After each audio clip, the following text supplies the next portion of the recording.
Here. Mayor Pro Tem Burns. Here. Councilmember Radner. Here. Councilmember Edgar. Here. Councilmember Whitehead. Here. Okay, next, item 4. Is there a motion to approve the agenda? So moved. Is there a second? Second. Thank you. All those in favor say aye. Aye. Any opposed? Motion carried. For the consent agenda, please remove item H. We'd like to talk about it separately. Items on the consent agenda are routine and approved without discussion. So they're a blanket motion. We are considering item H as a separate item. A, regular city council meeting minutes for February 19th and special council meeting minutes for the same date. Beautification Advisory Commission meeting minutes for September 19th. Recycling and Environmental Conservation Commission meeting minutes for January 18th. Library Board meeting minutes for December 19th and January 16th. Request to advertise for bids for the 2024 sidewalk replacement project, M762. G, request authorization to dispose of surplus vehicles and equipment. I, request authorization to bid for the 2024 on-site fuel services contract. J, request to approve an agreement with the Berkeley School District to collect their 2024 property tax levy and transfer the collected funds as required by the state statute. And K, licenses, new and renewals for March 4th, 2024. Is there a motion to approve the consent agenda? Move. Thank you. Second. All those in favor? Aye. Any opposed? Motion carried. Looking at item H is a request to approve payment application number 5 for the 2023 block pruning project M748 to Urban Tree Trimming of Detroit, Michigan in the amount of $2,710. And I would like to call Director DeCoster. Hello. Speak the name and hear the flutter of their wings, yes. To just talk to us about tree trimming. Like if I have a tree that needs to be trimming and I ask you today, should I expect it next week or next month, or what would be reasonable? What are the priorities you use to decide if it's my tree or her tree that gets taken down? How long is the list and how far through it are we? Well, good evening, Mayor Pro Tem, City Council, City Manager Tungate. So I'll try to answer all your questions here. Trees are our probably number one request. I believe, Tim can confirm, I believe it's our number one GovQA request as well. So we get a lot of tree requests every year, whether it's through the online portal or calling in. Our crews are out almost every day doing tree work. So they're either out removing trees, stump grinding trees that are removed. We do plantings throughout the year, and then what we do, what we call either block pruning or crown cleaning. So they're out almost every day doing that. Today, they were out near Oak Park Boulevard and Greenfield doing block pruning. So elevating trees, making sure trucks don't hit them, making sure things are safe. When it comes to priority, our crews will typically take care of storm damaged or emergency requests first. So they're always dispatched. Those are the number one priority. After that, they will hit those other removals on the list.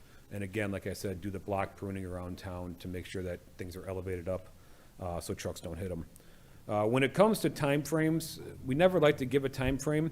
If you call into the DPW or make a GovQA request, what'll happen is we'll create a work order. Our foreman will go out, visit the site, evaluate the tree, and our goal is to call back that resident within 48 hours with a determination on our plan of attack. So a lot of times, unfortunately, it may fall on our trim list. That trim list, depending on how high it is in that list, it could be up to a year for a trimming. A lot of times residents will call in, it's just a small hanger or something that we can take care of real quickly. So we may take care of that initial hazard and put it on our list for future work. You said arborists are out every day? Our tree crews are out almost every day. Depending on if something else is going on around town, we may not have them out that day, but every day a tree crew is out. Like urban tree trimming doing that's different from what the Yeah. arborists are doing? So our crews are supplemented with a third-party company. This year it's Urban Tree. So They have a little more technical skills to get up high in the tree. They do a lot of crown cleaning for us, so they'll cut all the dead wood out of the trees. And obviously, you know, we have over 12,000 street trees in the city of Oak Park, so we have a lot How of many? trees. Over 12,000. Trees. Yeah, and most of them are very mature, so it takes art to go climb up that tree and to cut the dead wood out of it. So we bring on a contractor to help supplement that work. We also bring on contractors throughout the year to maybe help us plant trees and things like that as well. So we are out constantly. Like I said, I hate to give you an exact date of when they'll be there, but we do have an active list. We are prioritizing that list, and we'll do our best to get But it. it could be many months. Yeah. Yeah, it could be next week, like I said, if it's a danger, but if not, it could be months out. Okay, thank you. Any questions about the tree program? I thought we should bring it up and talk about it because it's sort of that time of year, everybody's kind of looking at their tree. And just a reminder to residents is that that tree is adding a lot of value to your property, keeping your house cool in the summer. And we had looked at houses at one time, and there was some little tree, like the size of the director maybe, and they called it a treed lot, and it was more than the house next door. So we value our trees and save them whenever possible. Thank you so much. Thank you. So we have a motion, do we, in a second? Not yet. No, okay, we need a motion to approve the tree trimming. So moved. All those in favor? Aye. Any opposed? Motion carried, thank you. Let's see. I don't see any visiting elected officials. Special recognition presentations. We've got a sad one here, and we'd like to call the Director of Public Safety, Steve Cooper, up to deliver the bad news.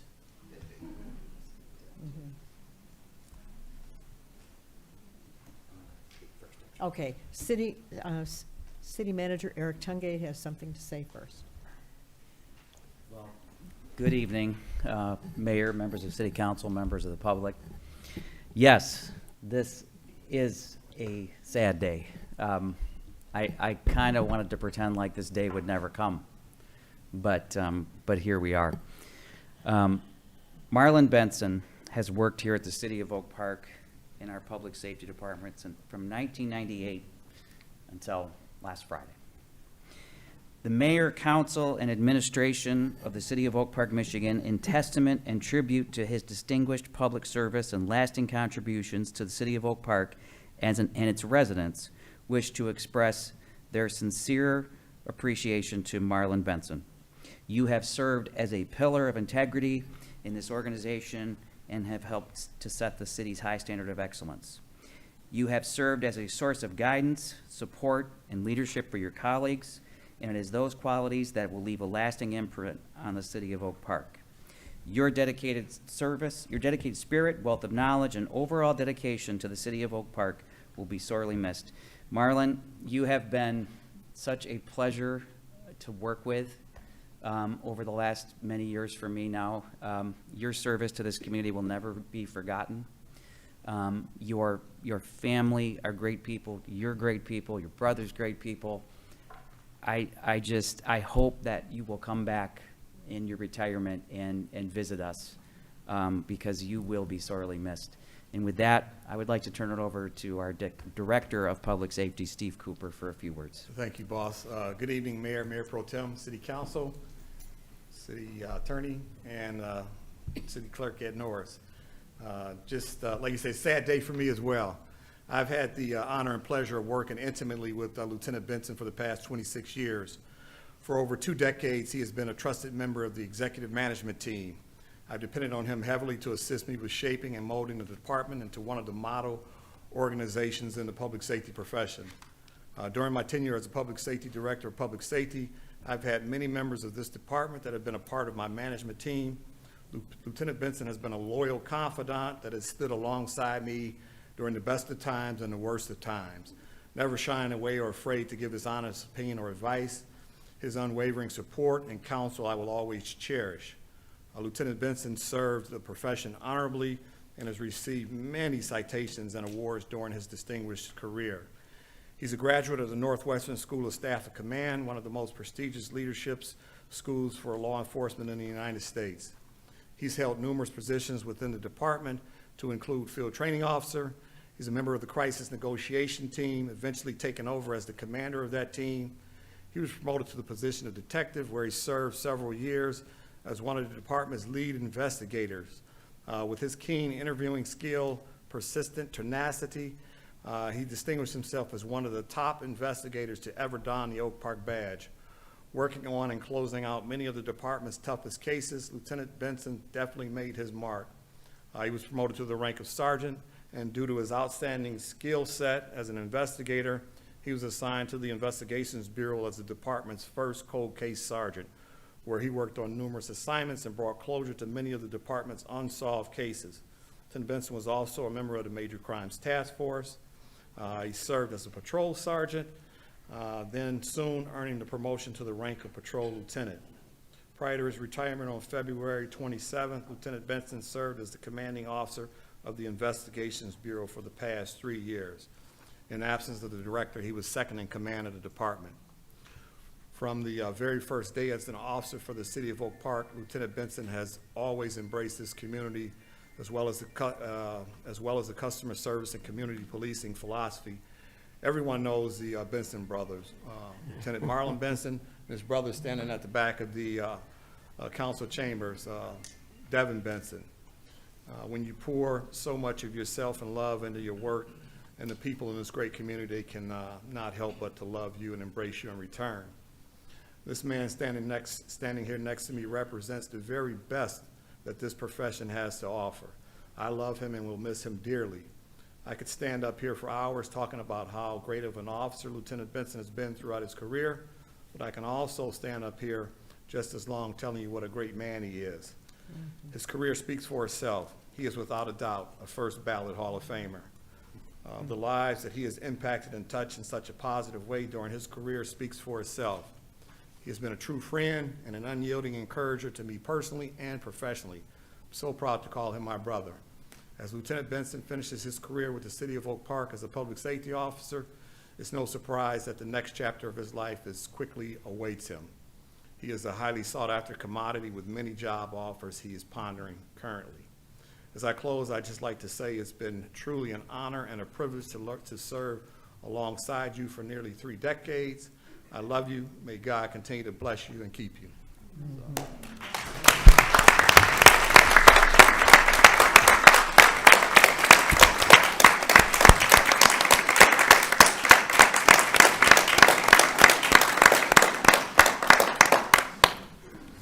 Thank you, Chief. To the mayor, city manager, and public officials, thank you for making this a wonderful place. Since you came aboard, change has been there, and I've been happy to be a part of Oak Park Public Safety. To my family, to my mother, your prayers every night for me and my brother. Still pray for us, but thank you to God for mercy, grace and mercy for being able to go out here and not doing the ultimate sacrifice. To my wife and my family, the late nights, the callbacks of why you got to go in. Thanks for standing, the pushing to go back to school and finish. I appreciate everything. To my brother, I got to work with him 25 years. I don't know if that's a good thing to be with your brother every day, but it's been a pleasure. This all started back in 1989 with me and my brother, nothing to watch on TV, and that's the year that Cops came out. Cops came out in 1989, and it was our Friday night. So school teacher went out, but the saying is if you find something that you love to do, it hasn't been one day that this has been a job. It's been a privilege that I would do freely. Bittersweet, I still have it in my blood. I don't know what I'll do when I see a patrol car going past with lights, but I'm ready for the next chapter. But we're out, one story to let you know how it's impacted your life or other people's life. Me and my wife were out to dinner a couple weeks ago, and a female came up and she said, "Can I take a picture with your husband?" So I didn't know if I was gonna bail her out of jail or whatever, but I stopped right then and I said, "Please explain." I recognized the lady 20 years ago when I was a detective. She had an abusive husband, and it was a case that I worked hard on, and finally, many nights I thought, the system might not be able to help her. So she just wanted to thank my wife and get a picture of helping save her life. That's what let you know, or let me know that I chose the right profession, because her faces many others of kids, families, mothers, fathers, and people. People call 911 at their worst, and I've been happy to serve and be there to come as their shining arbor to help them. So bittersweet. I love the city. I won't be a ghost. I promise you I'll be around, as others always say it, but I got a big brother I got to check on, and then a friend. And short story, I wouldn't even been here without Chief Cooper. My mother and his mother grew up together, and I was working for the city of Detroit. And after a few Thanksgiving dinners, he persuaded us. So you've been a friend, a brother, and a mentor. I'm gonna miss this place, and thank you.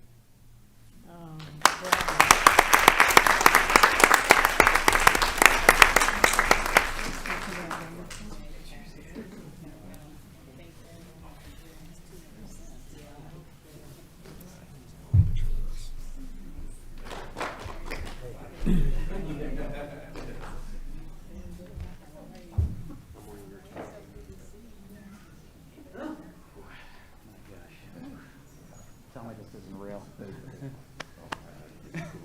Whoever gets you next.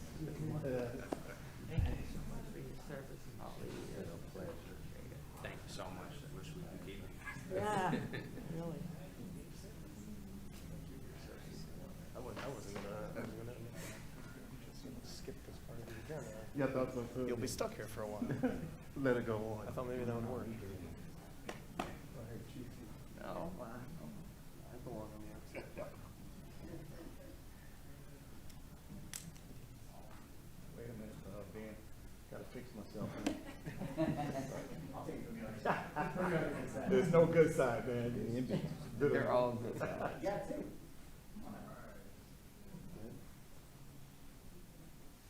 Okay, everybody. It's loud.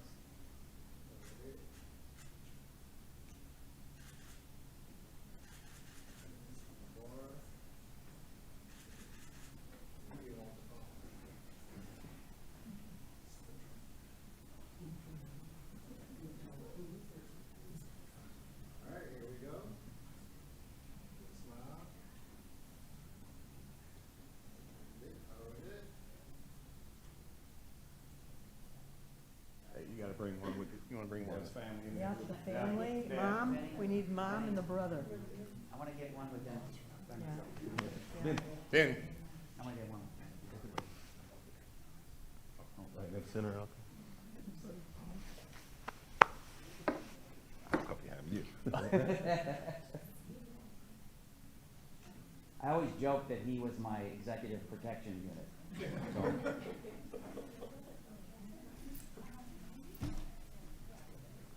Mayor Pro Tem, I'm not going in there, so don't worry. All right, here we go. Good smile. One more here.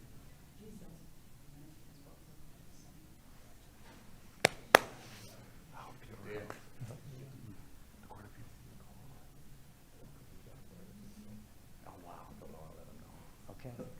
Get your don't be.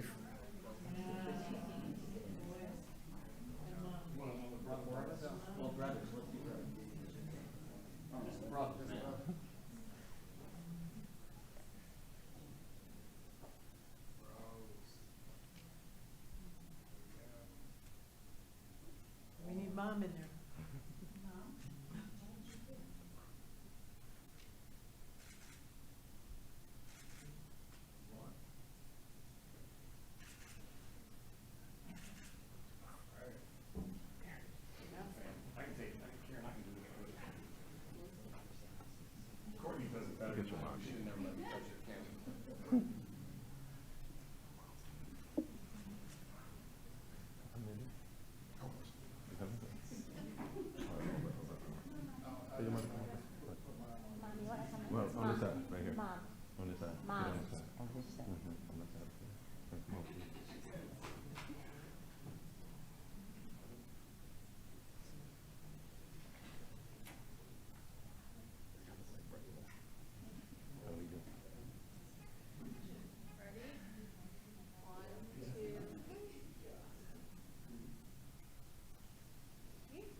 One more, Jack.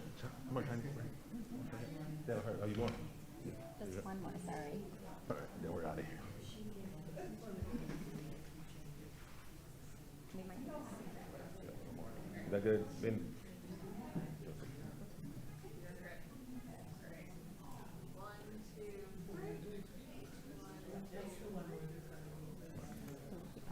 Benny's doing the picture. Okay, then we're done. He's the professional. Yeah. Come on, some. Okay, that's good. Okay.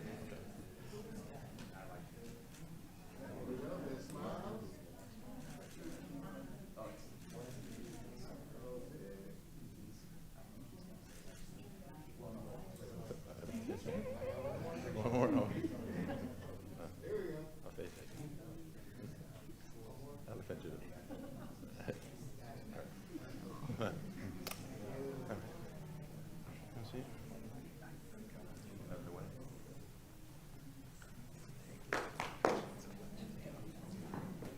No, they gave me the job.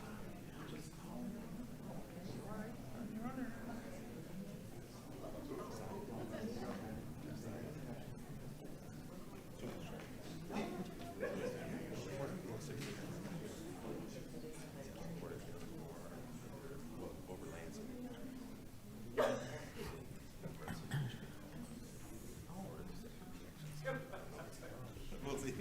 But let's see if you.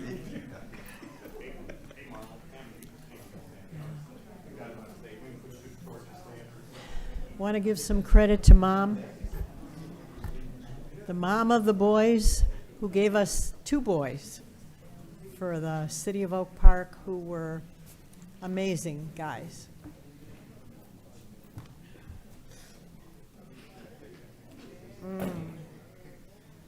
Yeah. Now we have a proclamation declaring March 10th to 17th, 2024 as multiple sclerosis awareness week. Is that better? Yep. In the City of Oak Park. And I think we have Donna Braxton who will speak for us as an advocate. You want to say a few words? Come on up to the microphone. Right.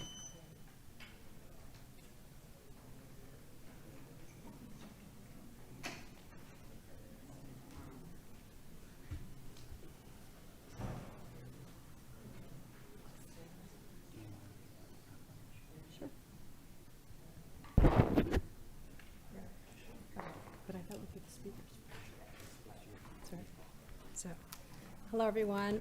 Madam Mayor, Madam Pro Tem, City Council, City Manager Tungate, and City Administration. We just want to thank you for this proclamation because, as everybody knows, the more eyes that can get on MS, people talk about it, they think about it, they learn about it, it increases the awareness. The more awareness we have, the more allies we can create, which eventually will create help for us. And on a personal level, it creates help for people to understand it better. And then hopefully, eventually, it will be a cure in our lifetime. Amen. So a few thanks I want to go out. First, I want to thank Tim, who helped me to make all the crazy calls and take all my crazy calls. And I want to thank Ed Norris, who even during the election, he helped me out and didn't miss a beat. So thank Ed, I appreciate it. I also want to introduce these are my 2 partners in crime, and they are my partners against multiple sclerosis. This is Regina Cox Parham. She is she's the operating manager at the National Multiple Sclerosis Foundation that's in Southfield off of Telegraph Road. So I wanted to give her a minute to say something also.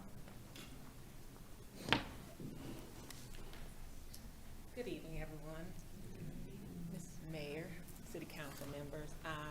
This is a home welcoming for me because I spent my first 14 years here in Oak Park. And my parents decided to have another kid and turned out to be twins, so then there's another story. But I'm back home and I do appreciate it. The Multiple Sclerosis Society is for all people affected by MS, family members, caregivers, children, all reached all facets. About 1 million people in this country live with MS currently, and there is a high concentration here in Michigan. Probably about 19,000 plus people are living currently with Michigan, MS here in the state of Michigan, where in southeast Michigan is the highest concentration. So I know that when we say MS awareness, there's probably no one that you can meet and you can mention MS and they'll say they don't know anyone with MS, they know someone with MS. So I appreciate you on behalf of my president, Tammy Willis, and the CEO of my company, Cindy Zachary Boyer, so hard to say her name sometimes. I appreciate you all extending this proclamation for us. Thank you. Thank you for coming. We appreciate you. Thank you. And I also want to introduce my other partner in crime. This is Ava Lindsay. We co-host a bi-weekly support group, and I'm a support group, so I want to give her a minute to chit-chat, say something also. Hi, like she said, my name is Ava. Hello to you all, esteemed people here. That's everybody. But what I wanted to just say was, if you know anyone, we're always saying things to groups of people that Dana especially may be in front of, and her as well. But however, here today, we all know that you all know people, and sometimes you may feel uncomfortable saying something to them if you know they have MS. It's not contagious. It's not anything that could hurt you, but you could really help someone by spreading the word to a friend, saying, do you know somebody that has MS? Because they have these meetings that go on to the 2nd and 4th of every month. Dana and I host those meetings for people to come, even if you don't have MS. It's a Black support group, but anyone and everyone is welcome. We just want to get the word out, and there's more and more and more people being diagnosed with MS, more than we've ever seen. And we need for these people to have advocates, because I, for one, was diagnosed in 2017, and I'm 56 years old. And at the time, I didn't know anyone who had MS. I didn't know what to do. I thought it was a death sentence, didn't know anything about it. But I don't want to hold up everyone's time. But I will say, if you do know somebody, refer them to the National MS Society. Tell them there's help. Tell them there's meetings. And there's fun times for all of us to share some crazy stories. So thank you for this moment. Thank you for having us. It was a pleasure. Thank you so very much. And last point. Thank you. So last point, Tim has them, but we have a small token of appreciation for everybody, little gift bags, just to say thank you for this proclamation. So Tim will give them to you afterwards, and we appreciate it. And I am going to still bother you next year to see if we can get, because the color of MS is orange. That's our recognition color, and we're going to try to get the City of Oak Park lit up with orange. So I'm going to bother you about that next year. So we're going to have our streets, our personal street, it's going to be all orange. And also in the gift bag is a light bulb for you all that's orange. So if you can put it up during that week, we'd appreciate it. If not, give it to somebody and tell them about MS. So again, we appreciate it. Thank you so much. Thank you so very much. We have a proclamation. First, I thought it was really helpful to tell people it's not catchy. You're not going to catch this. People are scared. And 3 examples of courage right here that we can all see and admire. The City of Oak Park proclamation for Multiple Sclerosis Awareness Week, March 10th to 17th.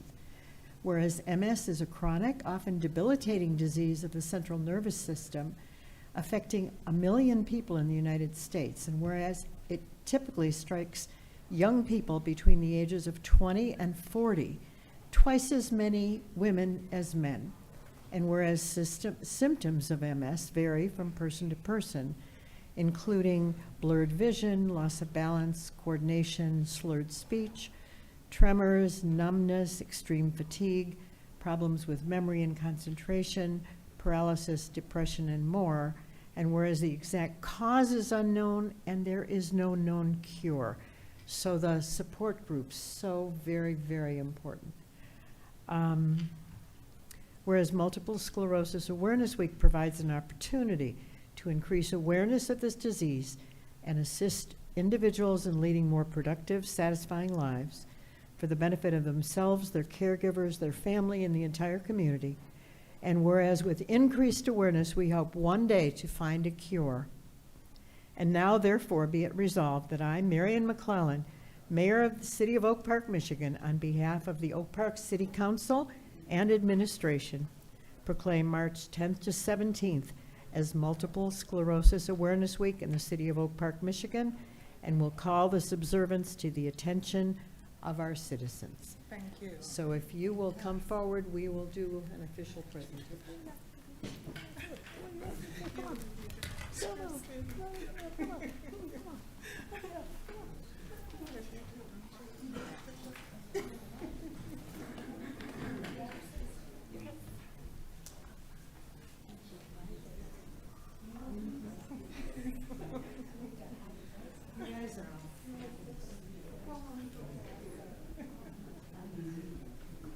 Yeah, we have to get you down to the City of Oak Park seal. Okay. So our, and then let's see, you're in the middle, so we'll do this, and I will do this, let's see. Good work.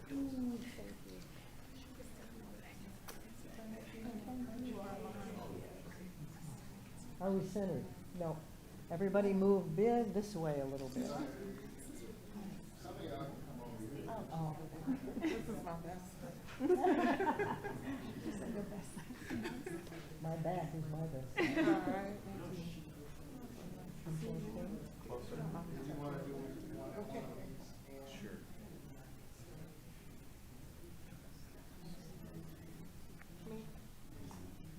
Back he goes. Oh, yeah, okay.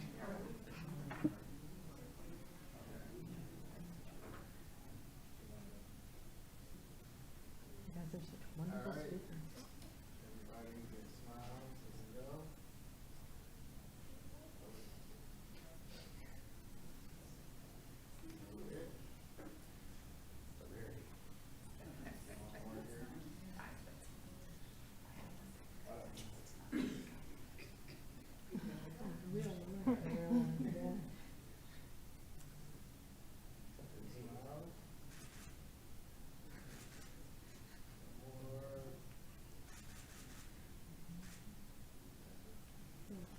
Thanks again. Thank you for coming. Thank you for being part of this. Oh, mercy.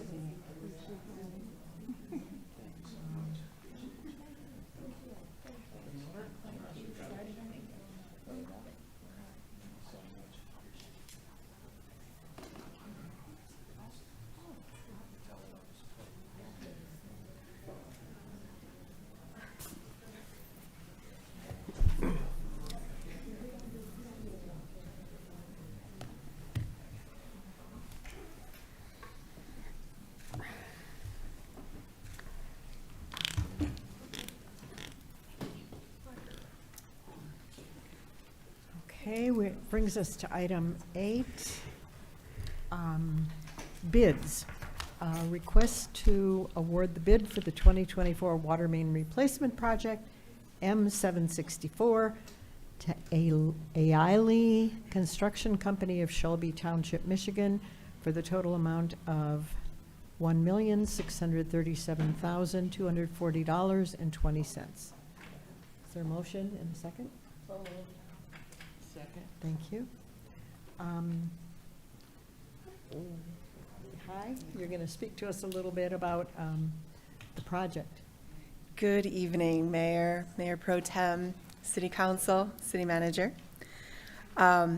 Yes, we put the water main project up for bid. We asked City Council on January 3rd. We advertised, 95 contractors viewed the documents. We opened 10 bids on February 19th, and the low bidder, Ailey Construction Company, was selected. They submitted a bid of $1,637,240.20 for the water main project.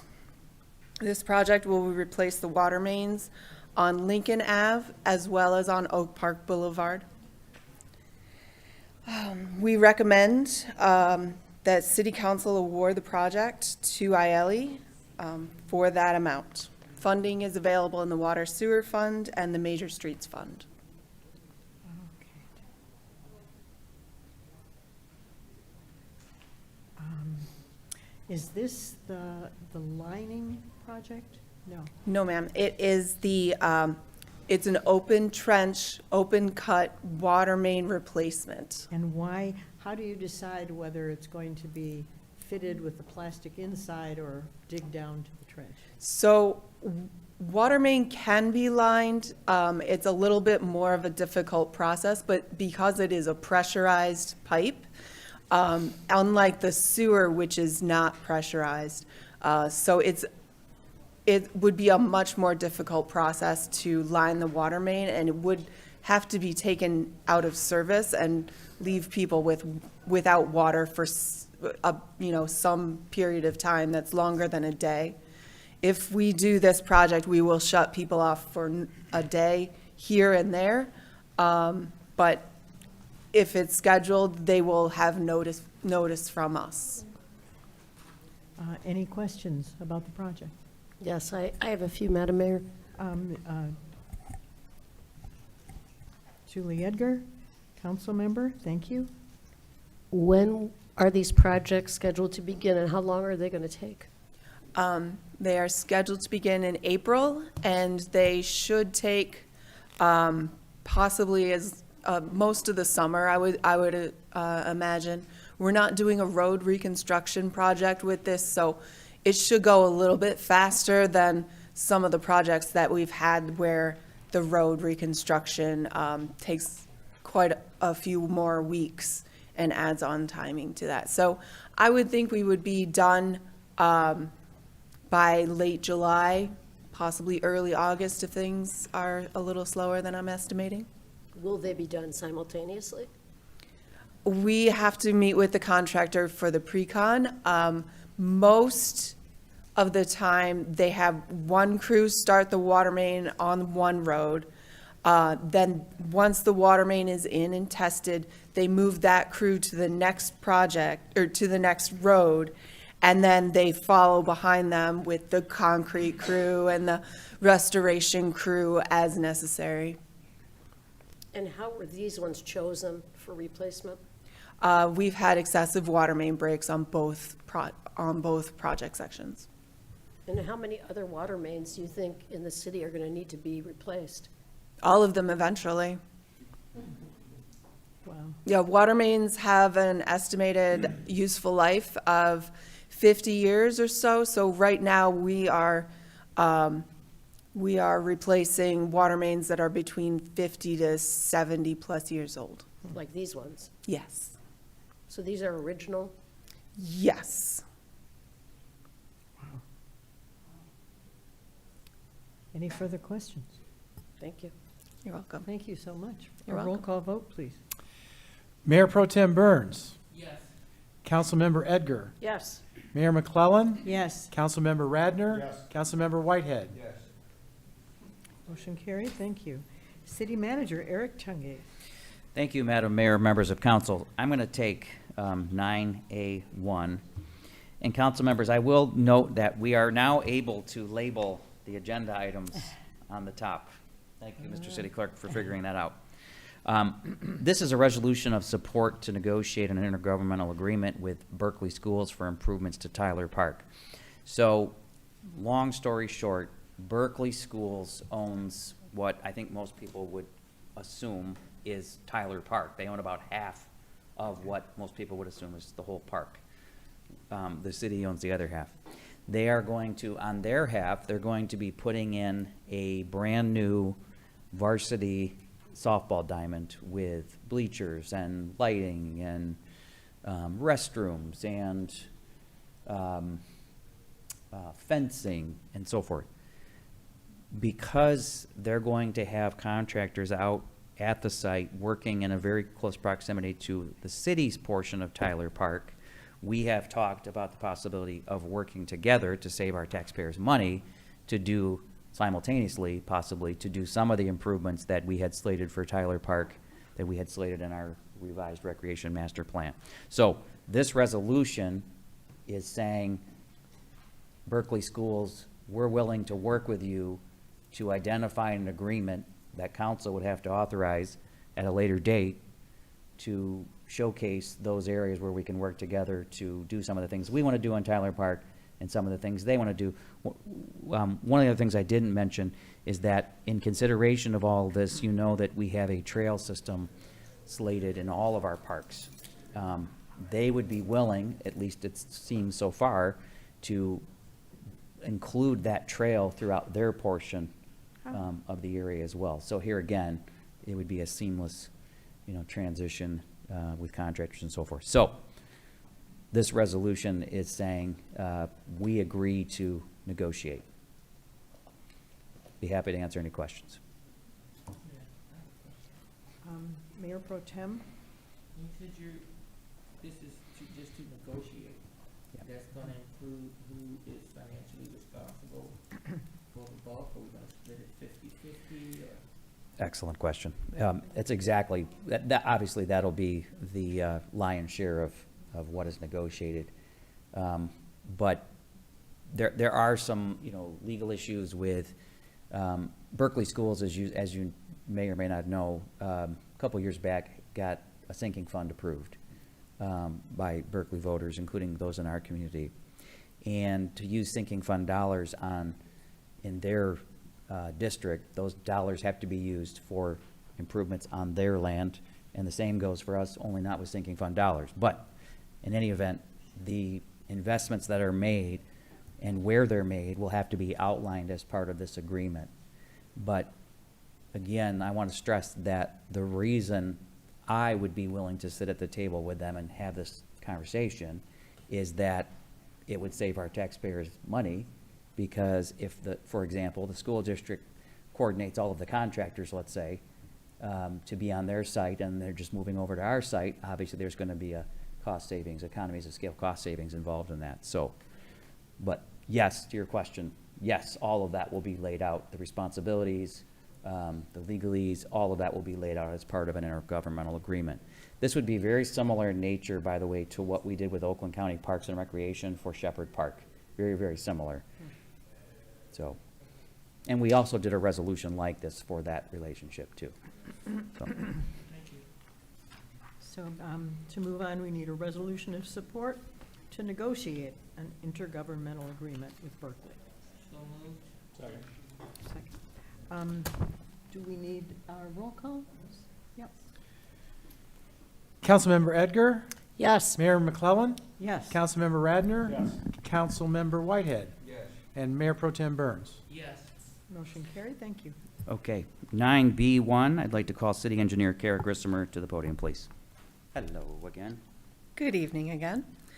The city sent a proposal, a request for proposal to 8 local engineering consultants to provide construction material testing services. We received 5 proposals back by the February 9th deadline. The proposal covers the sampling and testing for the construction projects, including the 2024 catch basin line replacement project, the 2024-25 sidewalk repair project, and the 2024 water main replacement project. The lowest proposal we received was from Intertech PSI for the not to exceed value of $62,400. This project is budgeted in the Water and Sewer and Major Streets Fund. We recommend that City Council approve Intertech PSI of Plymouth for the not to exceed amount of $62,400. We also recommend that the city manager is allowed to execute this contract. Is there a motion to that effect? So moved. Second. Thank you. Discussion or questions? Just one question, Madam Mayor. Yes, Councilmember Whitehead. Have we worked with them before, or did we got references, obviously? Yes, we have worked with them before. They have been low bidder in the past. The more recent years, we were with a different consultant, but they all provide the same general level of service. Further questions? I do have a question. So what are you testing for exactly? Most of it, with our trench projects for the catch basin line and the water main project, because it's open trench, we backfill with sand. The contractor puts in compactive effort with a hoe pack or some kind of compaction tool, and then we have them test it to make sure that that sand is not going to further sink into, around the pipe, so that it's firmly in place. We call that 95% density. And they also sample and test the concrete that we put in, the road paving concrete, as well as the sidewalk concrete. This is after it's done, though. While they're pouring, they take samples of the concrete before it is set, and then they bring them back to their lab and they crush them in a hydraulic press, and they tell us how strong that concrete is at that day and time, and that gives us the ability to determine whether we want to open the road or we want to hold off and test another day to give it more time. Concrete gets stronger the longer it cures. Further questions? I gotta go. Okay, I don't mean any disrespect. got it. We are ready to vote? Mayor McClellan? Yes. Councilmember Whitehead? Yes. Mayor Pro Tem Burns? Yes. Councilmember Edgar? Yes. Motion carried, thank you. Okay, 9C1, Director of Public Safety, Steve Cooper, please. Good evening once again, Mayor, Mayor Pro Tem, Council, City Manager Tungate. Before you, I have a request for a temporary traffic control order, number 160, section 1.3. I spoke with the city engineer, Kara Grismer, regarding the full depth concrete replacement project that would be taking place in the city of Ferndale. Project is set to begin on March 18th of this year, 2024, through April 15th, 2024. The project will take place on Republic Street between Leroy and North End. And during this period, there will only be access for southbound vehicular traffic. The city of Ferndale has asked that we allow no parking on the west side of Republic between Leroy and North End until the project has been completed. I'm coming before City Council asking that you approve the traffic control order number 160, section 1.33, authorizing no parking on the west side of Republic for the period commencing March 18th, 2024 through April 15th, 2024. Is there a motion to approve this traffic control order? So moved. Thank you. Thank you. Any discussion or questions? All those in favor, please say aye. Aye. Any opposed? Motion carried. Thank you. Thank you. Thank you, Director Cooper. 9D1, I'd like to ask Deputy City Manager of Municipal Services and Public Works, David DeCoster, to join me at the podium, which he already has. Good evening, Dave. Good evening again. Exciting one for you tonight. In front of you is a proposal from Frankery Walden Sons to perform construction manager services at the Event Hub and Municipal Services build-out. This proposal includes pre-construction support in the form of budgeting, quality control, scheduling, bidding assistance, as well as contractor selection.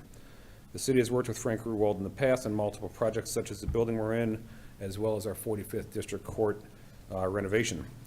The lump sum not to exceed proposal for a total cost of $13,000 is funded in the general fund as well as the parks, it's in the Parks and Recreation Fund, and we're going to ask for an amendment as well. So it's recommended the City Council approve the professional services contract with Frankery Walden Son for the not to exceed total of $13,000. It is further recommended that the city, that a budget amendment be approved to appropriate the amount related to the Event Hub in the Parks and Recreation Improvement Fund. Finally, it's recommended to allow the city manager to execute the contract on behalf of the city once approved by the city attorney. Happy to answer any questions you may have. Yeah. So we need a motion to approve professional services contract for the Event Hub, budget amendment. Second. Any questions? So what, professional service, so what are they going to do for the event hub? They're going to draw So- up what we're, explain what they're gonna do. So currently, we have an architect on Okay. contract. We've approved that. That's Newman Smith. Frank Ruwald is going to come in as our construction manager and work with the architect to hone in our budget to make sure we're not over budget. They're also going to provide technical assistance on building materials, building supplies, scheduling of the entire project. And then, once we get to a design development status where we get plans out, they're also going to assist in the interviewing and selection of contractors for the project. So this is just the first step. Our intention would be to come back at a later date with a full CM contract. Yes, City Manager Eric Tunker. So Dave, one thing, I know Councilmember Edgar is gonna wanna know the answer to this, so I'm preemptively asking on her behalf. Thank you. Without her permission. So, one of the things you just mentioned, I think, is very critical to the project, which is they're going to give us real-time cost estimates for the Event Hub project. Up until this point, we've been given estimates upon estimates upon estimates. So, when do we expect to see those estimates come in? So we are still in the early stages. We're going to be bringing in Frank Ruwald actually this week to start that process. I would estimate that we will probably have a meeting, either a workshop or a special meeting with City Council within a month, probably 3 to 4 weeks out, to begin that first stage of that early budgeting process and the schematic design of the Event Hub. And so we'll have a much better indication of the 5 million or so in money that we've raised through grants and other awards for the project. We'll have a much better indication after this is over of, is that going to be enough? Will we need more?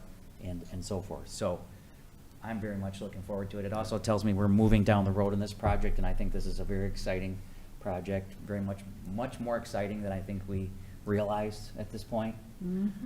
So, thank you. I agree. Thank you. Isn't Rewald, isn't that a construction company as well? So they could bid on the actual construction?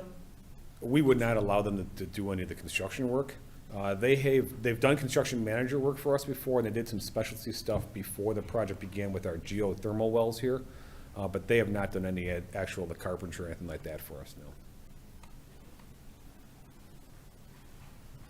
Very exciting. When will the bid go out? Do we know? The construction bids? Yes. So we're still working on this. Like I said, we're in that schematic design phase, so depending on what finishes we go with, what building materials we go with, the city manager is pushing us to get a shovel in the ground this fall. That is our goal. Depending on what we can and can't do and what materials we can and cannot get, we may not be able to do that. We're pushing for that. I would think bids would go out mid to late summer.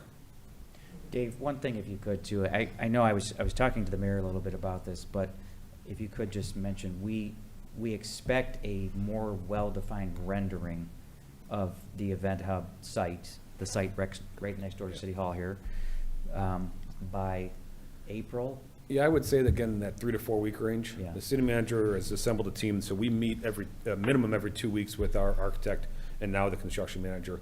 But I would say within the month, we should have that early stage site plan of what we're looking at, the layout, and some very early preliminary budgeting as well, before we really move into the full design. And so one last thing, so before we collectively make a decision on aesthetic design, the materials used on the facility at the farmer's market over here, we will bring it forward to City Council. Correct. And the public, of course, to weigh in before that decision is made. I think the city has done a great job on involving the residents in helping to pick things, asking what your opinion is. This is exciting. It's going to be right next door on the grassy area between us and the library. And it's going to be a place that we can have our concerts. We don't have to pay $1,500 to Oakland County to rent a band shell. We'll have our own place with electricity and everything. There'll be a place for, if you've been to the Royal Oak Farmers Market, kind of an inside place, there will be a smaller inside place here so that we can run the farmer's market a little sooner and run it a little later than we had done, because of the weather.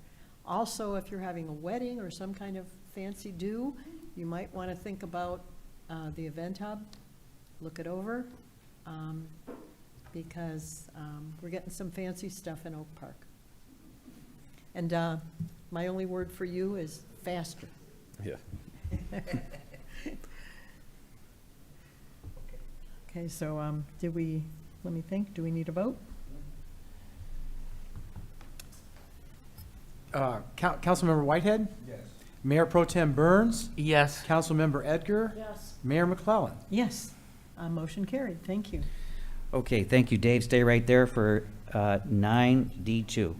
Request authorization to purchase 2 vehicles to be assigned to the Public Safety Department.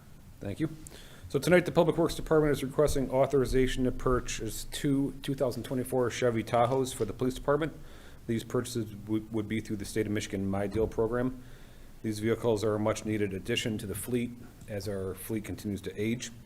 You may remember we did order 1 vehicle for this fiscal year back in July. Unfortunately, that vehicle was canceled by the manufacturer.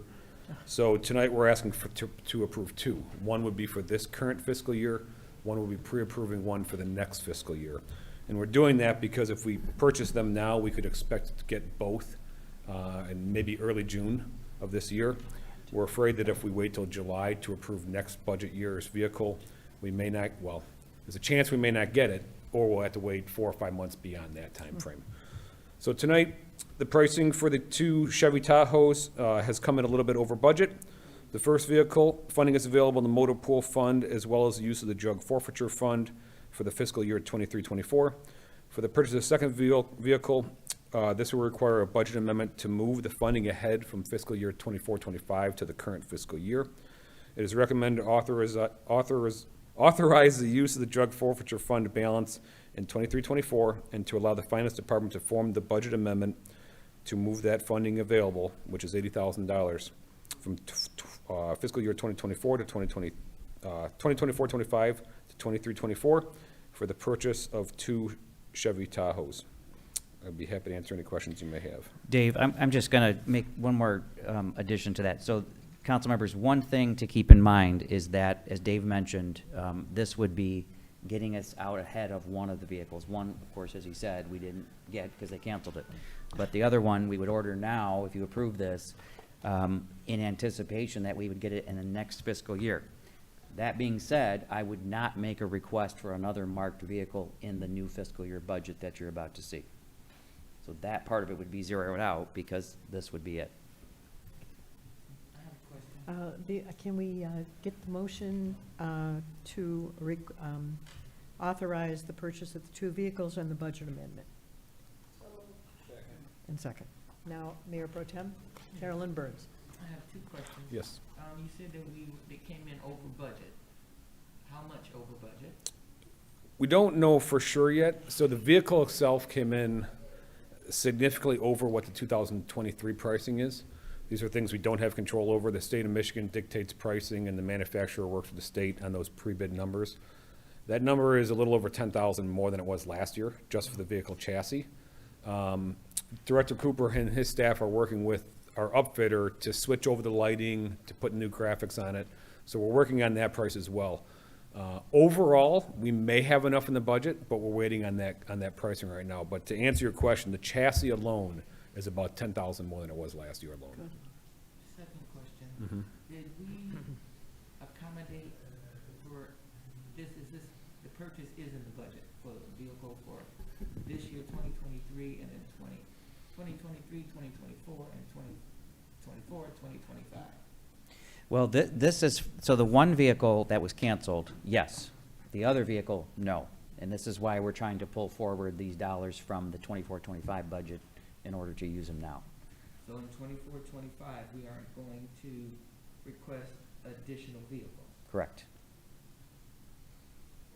And that's marked vehicles. And I think, I don't know, Director Cooper, if you want to weigh in, but I would still think that we're going to ask for an unmarked Correct. vehicle. So we'll still have one unmarked, because the way that we've been doing this now for the last several years is we've asked for one unmarked and one marked in each of the fiscal year budgets. So in the new fiscal year budget that I give to you coming up here, I will not be asking for a marked vehicle, but I probably will still be asking for an unmarked police vehicle in that budget. And that's because, again, this represents that. But ordering it now so we can get it on order and hopefully get it on time coming up, so.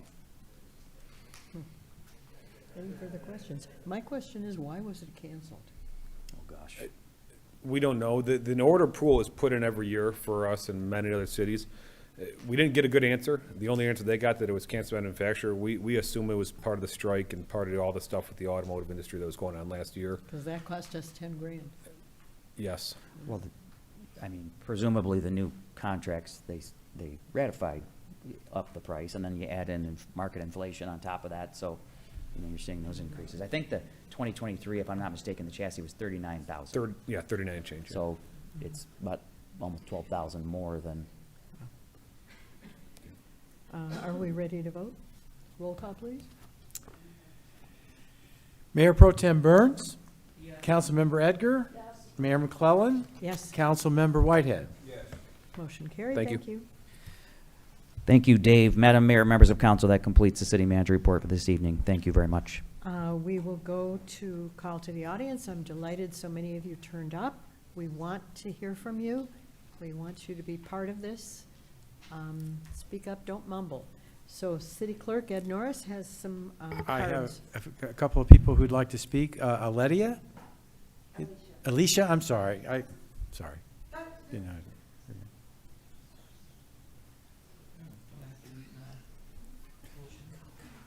Oh, wait, before you start, we have a portion to read. Thank you, Mayor Pro Tem. In regards to call to the audience, each speaker's remarks are a matter of public record. The speaker alone is responsible for his or her comments, and the City of Oak Park does not, by permitting such remarks, support, endorse, or accept the content thereof as being true or accurate. Any person, while being heard at a city council meeting, may be called to order by the chair or any council member for failure to germane to the business of the city, vulgarity, or personal attacks on persons or institutions. Also, keep in mind there is a 3-minute time limit per speaker. Thank you, ma'am. Thank you. Thank you for having me. Thank you for all that you do. Love my city. This is kind of like a question, concern type of situation. I know that annually or whatever, if the sidewalks are cracked or pose a trip hazard, you know, we're responsible for correcting that. Makes sense. But with the trees that we have in front of the house, sometimes, I mean, trees have roots. So when those roots kind of grow and it kind of like messes up the sidewalk, it can become a trip hazard. My toe hurts from tripping on some of the pavement that's been kind of, you know, dislodged or what have you from the tree roots. What's the answer for that? I mean, I love my tree. I love all of the trees in Oak Park, but I particularly love my tree. But am I going to get, I mean, if I get this replaced, the roots are still going to be there. What happens? So what's the fix for that? First, speak to Kim Maroney behind you, Director, about that specific spot. Keeping in mind that how valuable trees are to the neighborhood and the city and the overhanging trees. And the negative part is it does eventually push up the cement. You can't always report if there's one. We cover a certain segment of the city fixing the sidewalks every year, and it's on a 17-year rotation. So if you pay to fix your sidewalk this year, it'll be 17 more years before you have to do it again. I don't know if that answers your question. Mm, Yes, please. So that, I just wanted to piggyback on what the mayor just said. So, yes, and there's also exceptions to that, for unusual circumstances, which it sounds like you might have. But in order to identify whether or not you have that, you have to speak with Kim Maroney behind you, who is our Director of Municipal Services, which includes our engineering department, and they'll come out and do an evaluation of the situation and give you a recommendation. And Okay. If you're tripping on it, probably other people are, and it should be fixed. Even if it's not your turn, they might take that extra one, because it's a problem. Yes, it is. Thank you for coming. Thanks. Don't be a stranger. Nope. I have a Robin Samuels who'd like to speak.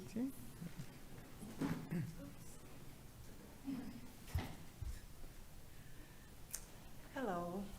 Thank you for having me. I've been a member of Oak Park for 33 years, and I have a couple concerns that I'd like to bring to your attention. Maybe you're not aware of it, but, so I'm a walker, and I usually walk my dog in the Oak Park area. Just about every day now, my Ring camera is telling me there's 2 pit bulls loose, be aware. There's a German Shepherd running down the street. There's a little Yorkie running down the street. So if I'm walking with my dog, it brings automatically, if a stray dog is out there, it brings it to where it's gonna come to us, which is a danger to me and my dog. These dogs are running free, and the only, thank God for the Ring notice that tells me there's 2 pit bulls running down the street, or a German Shepherd, or a Yorkie Poo, or Poodle. So I like to know what's gonna be done to control these dogs, because I do love to walk with my dog. That's one of the things. The second thing is, Oak Park has always made sure that the residents kept their home and property up. Last year, about July or August, I started still walking.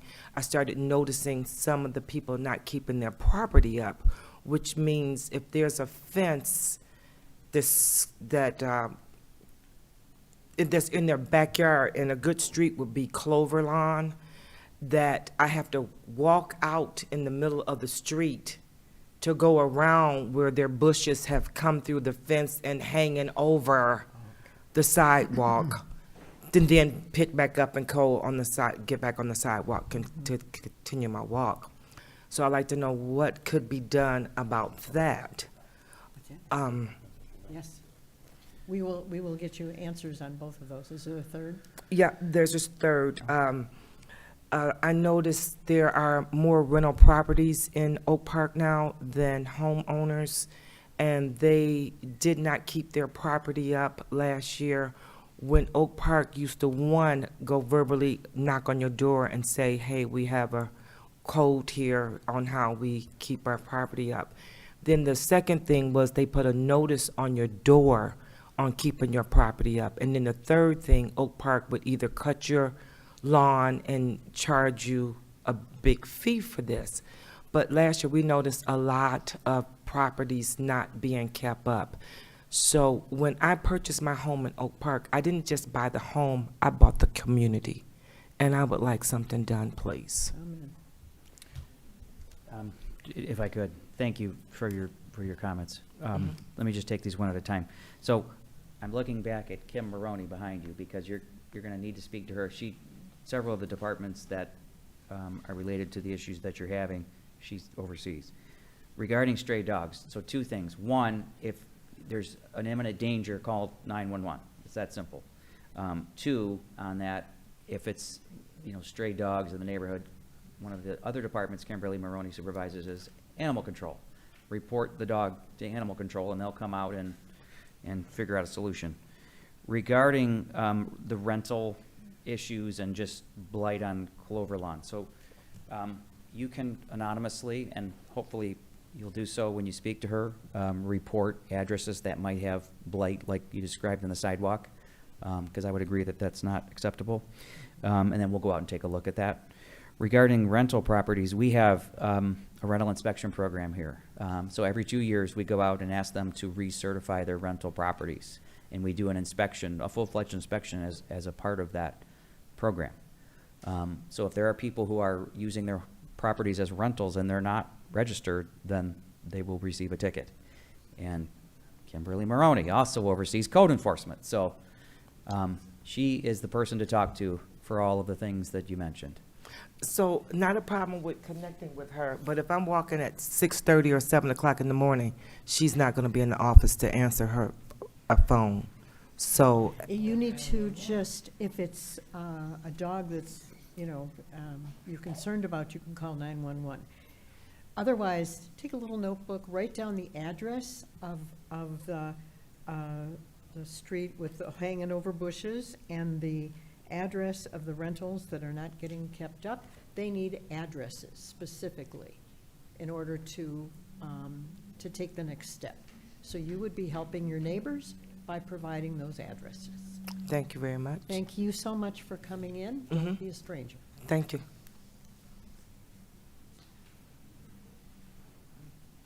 Anyone else? No? Okay, all right. Let me see. I have 2 slides. I think I met a lady in the supermarket who had questions. And if she's watching tonight, I would love to show her these slides. One of the Ferndale School project that is being built. Yes.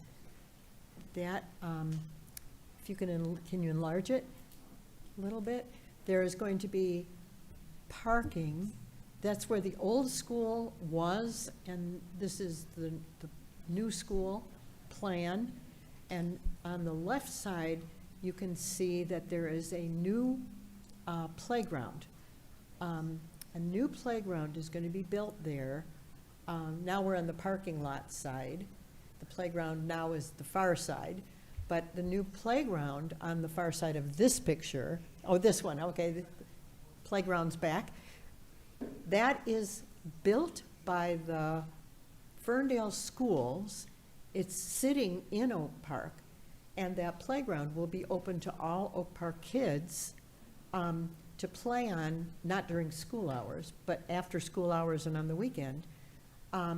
It's also been planned, she was worried about traffic for a new school. And the old schools in Oak Park were built with the idea that we just walk to our school. And then since the schools were built in the 50s and 60s, there's school of choice, and people are coming from everywhere, and people are driving cars, and the parking lot and the whole thing wasn't designed for that much traffic. But this one is going to be designed for that much traffic, and there's a long, long section for drop-off for the cars to go by so that it won't be a problem for the neighborhood, and a turnaround area.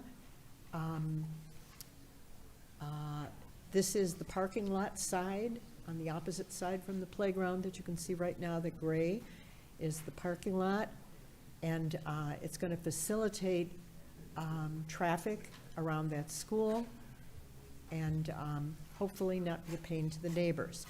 The other thing I would like to tell her and her friends is that this brand-new state-of-the-art school is going to raise the property values of all the homes around that school. It is brand-new, state-of-the-art. It is going to raise property values. So that was one thing. The other thing she brought up was, what is the event hub going to look like? Do we have the event hub picture, or do we have the community center campus picture? Which one is that? That's the community. We don't yet have the event hub. Okay, we don't have but the event hub. So this is at the community center, and City Manager Tungate, if you can you make the picture bigger? I don't think so. No. Yeah, that's Nope. a static, no. Okay. Can you tell us what's going to be happening on that campus now? Sure. So our voters, back in November of '23, ratified a up to $4 million proposal to build a not to exceed $44 million at least community center. And so you can see right in the middle of that rendering, and this is an old rendering proposed site schematic, but you can see right in the middle there's a community center with an indoor pool, an indoor track, some of the other amenities that our community members. Is that sort of odd-shaped Yes. tan thing? Mhm. Okay, so the tan part in the middle is going to be the new community center. But I want to stress that this was way back now, ancient history now. So there will be a new community center. It may not be in this exact location on this site, but there will be a new community center per our voters' ratification of that ballot initiative. There's also going to be new basketball courts, pickleball courts. The pool will be indoors in the new community center, as I mentioned.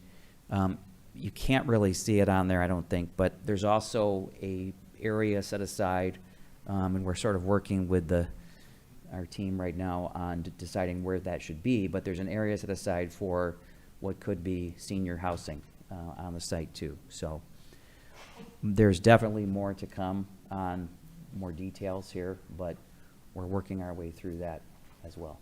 Amazing. Amazing that it's happening in Oak Park.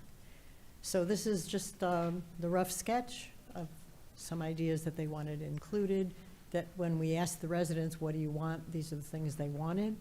So we have this plan that's going to be sharpened up after a while.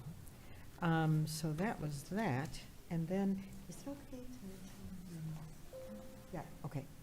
So just a little bit, January felt like we were in Alaska, and then February felt like we were in Miami.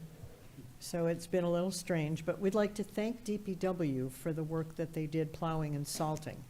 And even though I'm not sure, we might be done with snow for the year, but you never say that in Michigan. I just wanted you to know that everybody always feels like my side gets plowed last. So I asked DPW, how is it possible that everybody thinks their side is last? He said, no, if we start with the south side for this snow emergency, we just keep going. West, north, and east, and around. They start at a different part of Oak Park for each snow emergency, so even though you feel you're last, you're not. We are staffing with about half the workers we had 20 years ago, so fewer workers are doing more work, and if you have any positive comments for them, we love to hear them from you. I am wearing tonight two beautiful bracelets, one with like a sparkly sunshine and one with a sparkly crown on it. And I wanted to tell you the story of the bracelets because we're all going through hard times now, and we're starting to go into despair and feeling bad. And after this story, you will feel better about what you're going through. So Mayor Pro Tem Carolyn Burns has an absolutely delightful, bright, beautiful 19-year-old niece, Anaya Lay, who has been through her share and 3 other people's share of medical procedures in her life, but maintains this amazing, inspiring attitude of moxie despite the challenges that began when she was 6. She has a progressive condition, and by the time she was 10, wound up in a wheelchair without her sight. So right about then, a lot of us would have called it a day, right? And that's when she decided to open a business selling custom bracelets with her extra mom, who was helping her with orders. Her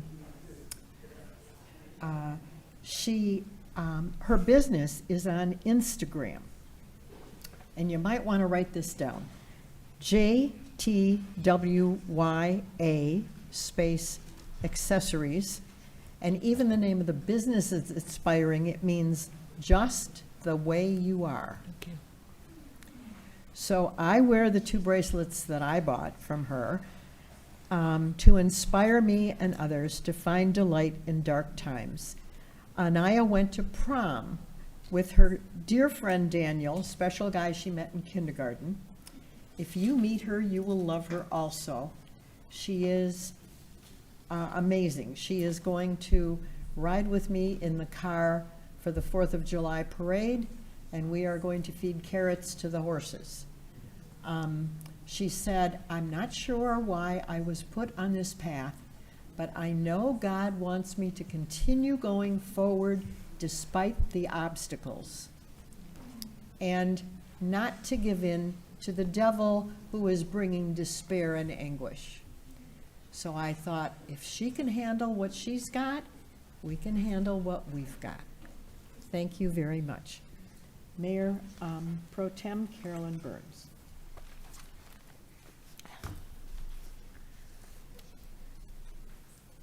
Should we skip you? No?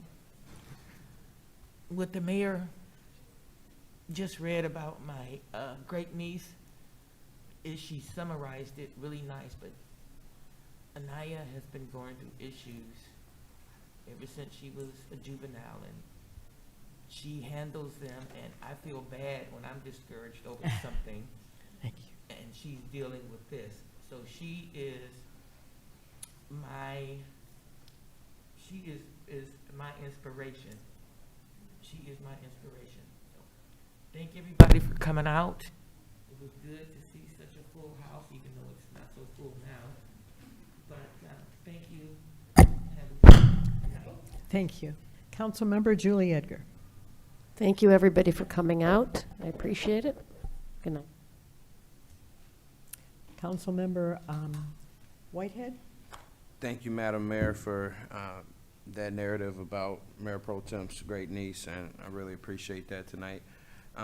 Just 2 points I wanted to highlight. I really want to thank Officer Benson for his service to this community. It's the toughest line of work that there is, and for how he laid it on the line for that many years, we just really appreciate him. And then the presentation on the MS Awareness Week, I just really appreciate that as well. Those three ladies who spoke are doing God's work. They were completely right that, you know, if you talk to somebody, at least most of the time they know somebody with it. My mother-in-law has it, so I'm going to be getting on the phone with her and telling her about the support group. And so just thank you for the awareness, and we are all on board for the orange next year. We should have did it this year, but we'll be pushing forward next year with you. So thank you. Thank you so much. There being no further business to come before this council, this meeting is adjourned.